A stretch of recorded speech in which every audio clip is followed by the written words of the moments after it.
Welcome to this part of another soul-gripping testimony, delivered from deep darkness. This testimony may have visually disturbing scenes, therefore viewer discretion is advised. Please note that this is just one part in a series of videos of this particular testimony, so if you have the stomach for it, feel free to check out the entire playlist, Delivered from Deep Darkness, here on this YouTube channel. Being young and captured early, I emerged the only chief from all the 150 candidates. My work was now to build 210 altars to control my territory. This was a big task for a 9-year-old boy.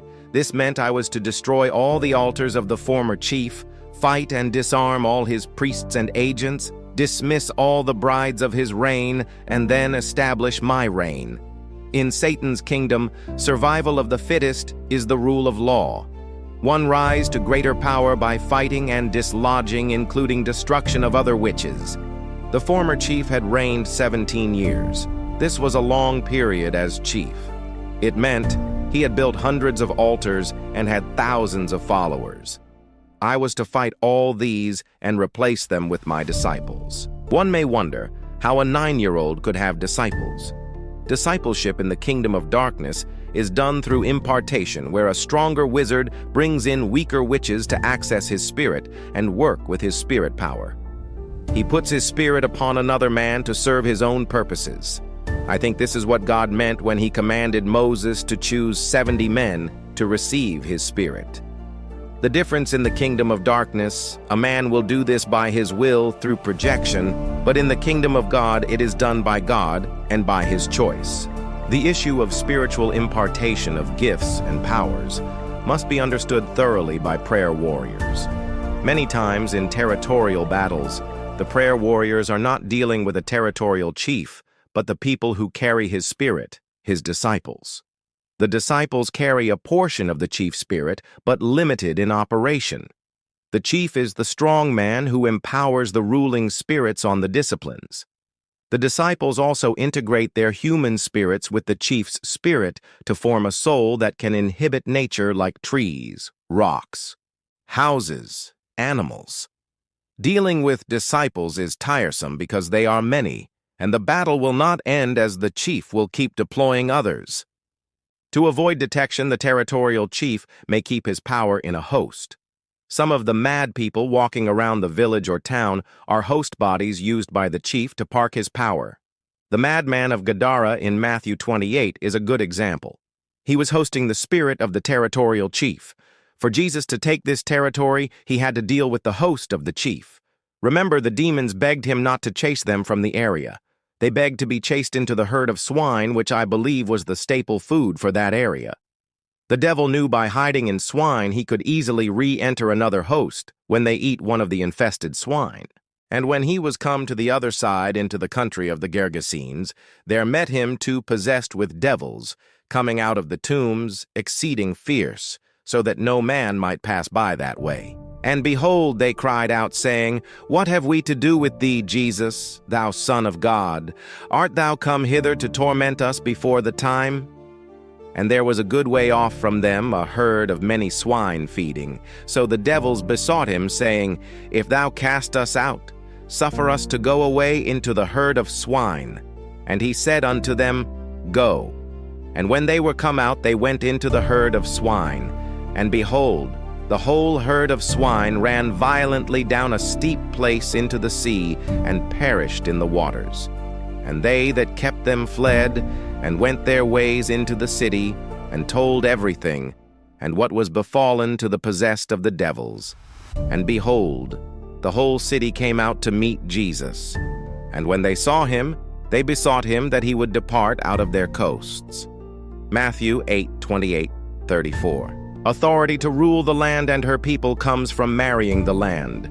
This marriage is equal to a strong territorial covenant with the people of the land. The people of the land had to receive and submit to my rule. Here is the mystery. In a given region, the political, business, religious, and other recognized leadership all acknowledge and offer sacrifices on the territorial altar in order to operate in the land. They trade their authority for spiritual power to influence or otherwise control the people. Those that refuse to sacrifice on this altar become the target for spiritual manipulations. The covenant with the land, initiated and bound by the people of the land, makes it spiritually legal. Using this legal authority, the prince controls the mind of the people, making them slaves who obey his will. Without understanding, they are being controlled. See Jeremiah 10:23. NIV. People's lives are not their own. It is not for them to direct their steps. It is he who determines the character of the people of the land. This is the case for many nations, cities, territories, villages, and towns. I want to emphasize here a critical rule of the spirit world. Psalms 115:16. The highest heavens belongs to God, but the earth he has given to man. The spiritual world is governed by laws and covenants. It is a violation of its governing laws for it to operate in the physical world unless invited by man. The kingdom of Satan must be invited into a territory by the people. Without that invitation, its operations are illegal. For generations, men have carried other men's spirits. As a territorial chief, several men carried my spirit and performed my works while I engaged in childhood activities and the earlier years in school. The captured hosts are monitoring tools for the chief as they carry his spirit. This manipulation is what makes the chiefs appear invisible at times. Perhaps this may have been borrowed from the biblical instance where Elisha told his servant Gehazi, "Was not my spirit with you when the man got down from his chariots to meet you?" 2 Kings 5:26-5. Territories are controlled by altars led by the territorial chief. My assignment as chief required the destruction of all the altars of my predecessor, then raise my own network of interconnected supporting altars within 90 days. Without functioning altars in each area, entities from other regions trespass the territorial boundaries and capture the unprotected priests. Destroying ruling altars and priests is hard task, is not just the destruction of the physical structures. More on this later. I needed to raise at least 70 major altars and position them in strategic places and institutions of influence to cover my territory. The size of my territory required such a number because each occult altar controls a scope of not wide than 70 kilometers, 44 miles. Sparsely positioned altars equal weak and manipulatable linking power lines. All the altars are linked together in a net that covers the territory. This is how a prince rules an area through sorcery. Christians living under this oppression usually are lulled into spiritual slumber or resolved to cry out to God for revival. God will hear their prayers and respond. The land is defiled. It has been covenanted to darkness. Their claim is legal because man was given the right to decide. 2 Chronicles 7:14. Pastors who venture there to raise churches are under the supervision of the prince, since he determines the affairs of a territory on behalf of the people. If the church is weak spiritually, it will be allowed to stay and flourish in the region. This church will have strategically planted agents of darkness with a task of defiling the other strong Christians in the region. Understanding this illuminates Master Jesus' teaching. Every kingdom divided against itself is brought to desolation, and every city or house divided against itself will not stand. If Satan casts out Satan, he is divided against himself. How then will his kingdom stand? And if I cast out demons by Beelzebub, by whom do your sons cast them out? Therefore, they shall be your judges. But if I cast out demons by the Spirit of God, surely the kingdom of God has come upon you. Or how can one enter a strong man's house and plunder his goods unless he first binds the strong man? And then he will plunder his house. He who is not with me is against me, and he who does not gather with me scatters abroad. You cannot overcome the power of Satan without taking territories. Taking territories involve raising and servicing closely knit altars. Without a network blanket of functioning altars, the nation will not turn to God. One altar or church or even a megachurch cannot change a region. It must be a network. The closer the altar, the stronger the influence. The church without knowledge of networking with altars will not see awakening and revival. Effective churches that can impact a region are those that have formed home prayer cell units, connect with each other for the purpose of countering evil units of sorcery networks. When sorcery energy is overpowered in an area, it means the strong man is being overpowered by a more powerful opponent.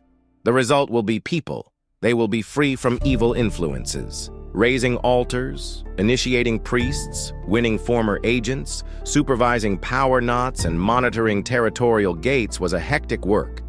It meant I had to be engaged in operations most of the time. I achieved all this in 60 days. I was fully established as a territorial chief within 70 days instead of 90. I enjoyed the privileges of people doing my work against their will, especially the controlling power I wielded. All these were my blind witches or servants who served without their willful consent. Many of these blind witches I recruited were confessing Christian who were not careful with their walk with Master Jesus Christ. These were in church but have not crucified the flesh. Some rose in rank to even become pastors, but were used to cast spells on other Christians. Demons imparted counterfeit spiritual gifts in such Christians with the goal of deceiving many followers. Many were blinded by the gifts and therefore ignored the works of iniquity. These contaminated Christians were the tools used to infiltrate the churches and defile the real devoted Christians, opening them up to manipulations. Many within the territory came to the altar to make trades for fame and fortune. Parents and guardians covenanted their children to Satan for wealth. This selling can be done by the parent or any other person given responsibility over the child, including caretakers or babysitters, relatives, family friend, and school teachers. Such children became host of the chief in the family and lived the rest of their days as the sacrifice to secure the family wealth. As a sacrifice, the parents would spare no expense to care for and protect those children.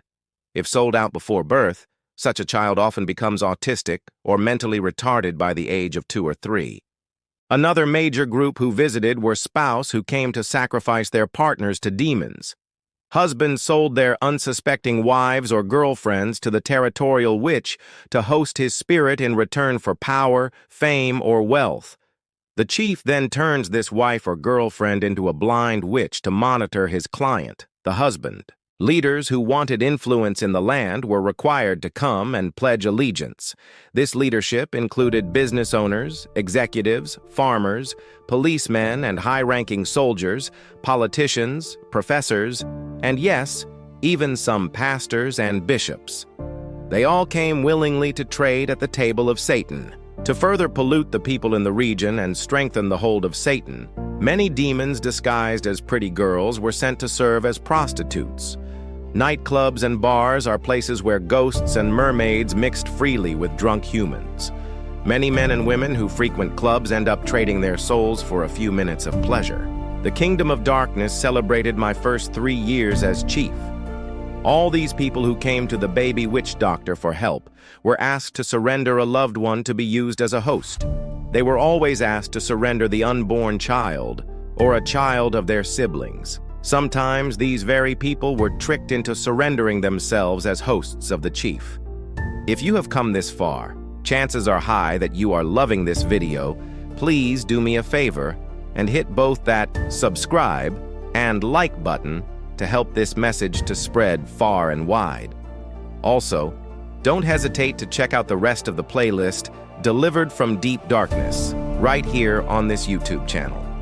Thank you for supporting the Wake Up channel. God bless you.